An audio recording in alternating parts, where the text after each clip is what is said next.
We can use Python core library requests or pure library requests to get the content from HTML pages. Let us understand how we can pass the HTML content fetched by requests to Beautiful Soup. Requests provides get function to which we can pass web URL. This is how it will look like. In this case, Python_URL is of type string. It should be a valid HTML page URL. We can pass it to get function on top of requests.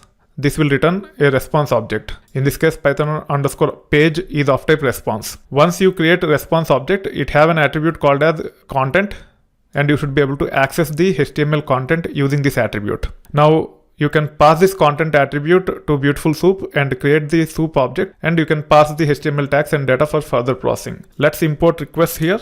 Python_URL is of type string, and we are pointing this URL as part of this string object. You can actually open another tab and paste this URL. It should be a valid URL, and you can see the output here. We are trying to get the content in this page into soup object later. Now to read the content from this, you have to use request.get and pass the Python_URL, which is of type string, which contain the correct URL which have the HTML content which we are trying to process. Now by saying request.get and the URL, it will actually return a response object.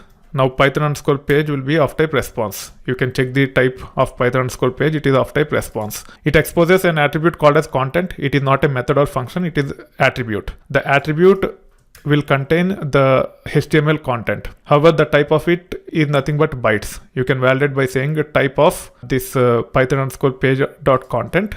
You can see it is of type bytes. So we can pass bytes also instead of string to Beautiful Soup directly, and we should be able to build the soup object. Let's understand how to build the soup object using this bytes object. We can pass the content which is of type bytes and extract HTML tags as well as data using Beautiful Soup. We have to pass the content using HTML.parser and build the Beautiful Soup object. Also, we'll prettify and print the content. So this is how it will look like. You can say from BS4 import Beautiful Soup, then soup equal to Beautiful Soup of pythonpage.content comma HTML.parser. We are using HTML.parser as a feature, and we should be able to run this, and we should be able to see the output. It is coming in proper HTML format because we are using prettify here.